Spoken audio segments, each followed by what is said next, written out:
Olá, pessoal, tudo bem? Vamos começar mais uma aula de ciências. Já estudamos as propriedades gerais da matéria, que são aquelas comuns a qualquer tipo de material, como a massa, a inércia, o volume e a impenetrabilidade. Hoje, vamos falar sobre as propriedades específicas da matéria, ok? Se vocês acharem que é necessário, façam uma revisão sobre as propriedades gerais da matéria no slide que eu já disponibilizei.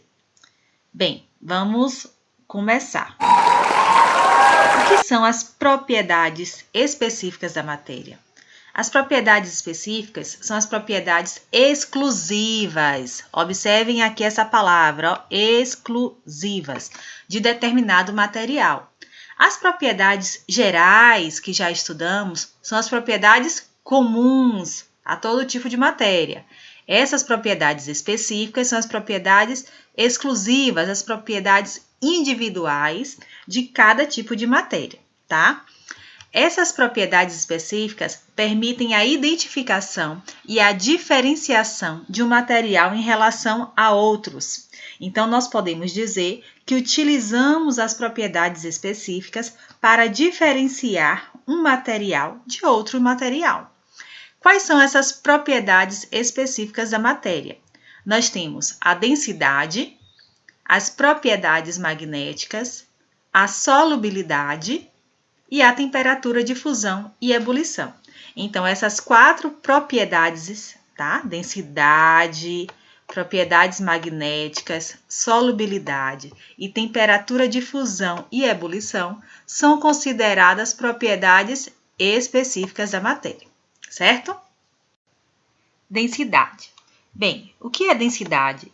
Densidade é a relação entre massa e volume, tá? Como assim, professora? Vou dar um exemplo para vocês entenderem melhor.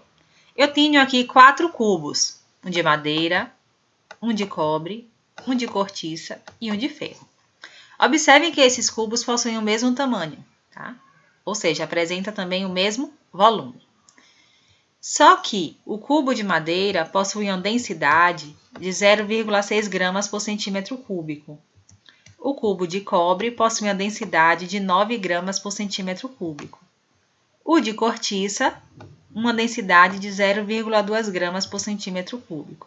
E o de ferro, uma densidade de 7,8 gramas por centímetro cúbico. Mas, professora, por que esses cubos, apesar de ter o mesmo tamanho, apresentam essas densidades diferentes, essas massas diferentes? Então, observem que para o mesmo volume, vamos supor que esses cubos possuem um volume de 1 centímetro cúbico. Eu vou ter uma massa de 0,6 gramas de madeira. Para esse mesmo volume de 1 centímetro cúbico, eu vou ter uma massa de 9 gramas de cobre. Para esse mesmo volume de 1 centímetro cúbico, eu vou ter 0,2 gramas de cortiça e eu vou ter 7,8 gramas de ferro, tá? Então, observem que, a depender do tipo de material que vamos estar utilizando, a quantidade de massa para preencher determinado volume é diferente. E essa relação entre massa e volume é justamente o que chamamos de densidade, que é específico para cada material. Por isso que é uma propriedade específica da matéria, tá? Como o material de cobre, tá, é o que precisa de mais massa para preencher o volume, nós falamos que ele é o mais denso. E o de cortiça, tá, é o que apresenta uma menor massa, né? Então, nós falamos que é o menos denso, tá? Então, observem que os cubos, apesar de apresentarem o mesmo volume, possuem massas diferentes.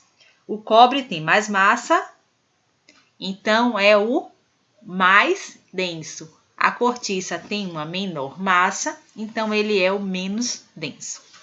Vamos ver outro exemplo aqui. Observem que eu tenho 2 cubos, tá? Um cubo de madeira, que está flutuando, e um cubo de alumínio, que está no fundo da água. Por que isso acontece? Vamos observar aqui a densidade de cada um desses materiais. A madeira possui uma densidade de 0,4 centímetros cúbicos. Já o cubo de alumínio possui uma densidade de 2,7 gramas por centímetro cúbico, tá? E aí a gente vai ver agora a densidade da água, que é de 1 grama por centímetro cúbico.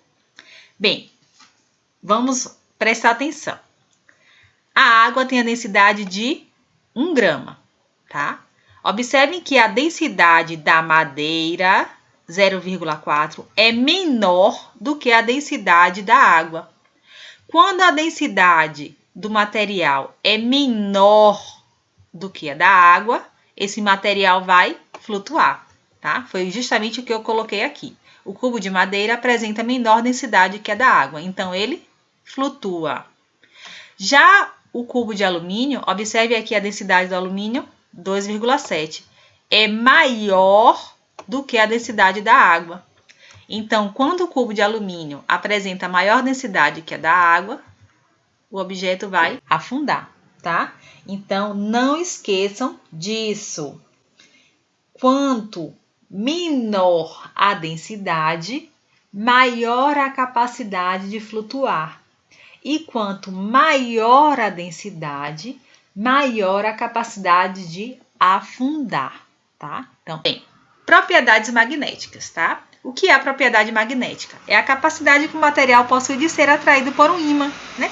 Vocês já observaram que existe materiais que têm uma maior atração por um ímã, tá?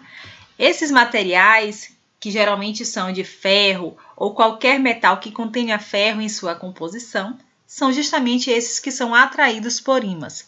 Nós chamamos esses materiais de materiais ferromagnéticos, como, por exemplo, pregos, parafusos, clipes, certo?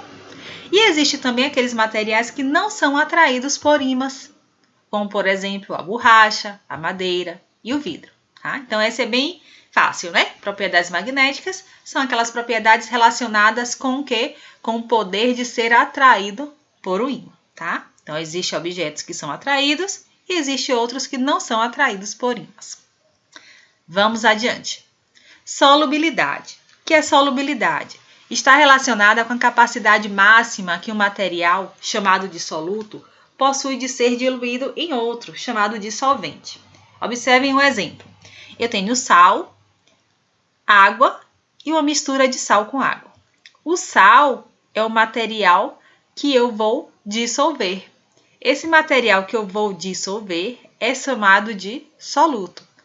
Já a água é o material que eu vou utilizar para dissolver o soluto.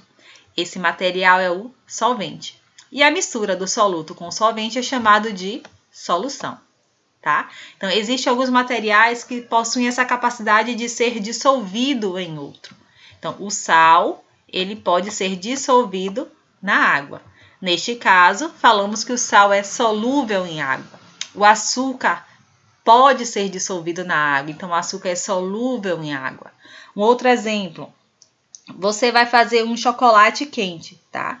Para fazer o chocolate quente, você precisa dissolver o chocolate em pó no leite. O chocolate em pó vai ser quem?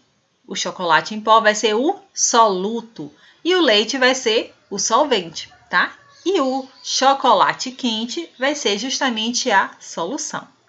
Entendido? Existem alguns materiais que não podem ser dissolvidos em água. Por exemplo, o óleo, tá? A gente não consegue dissolver o óleo na água.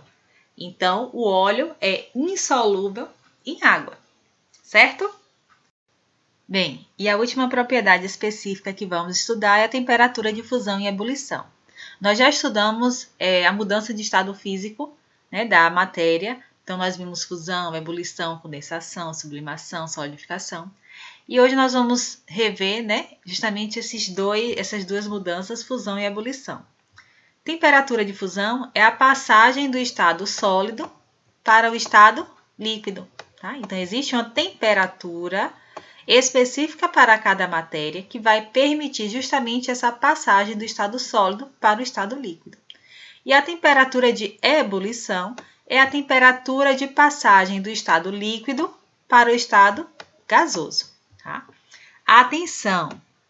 Cada material muda de estado físico a temperaturas diferentes.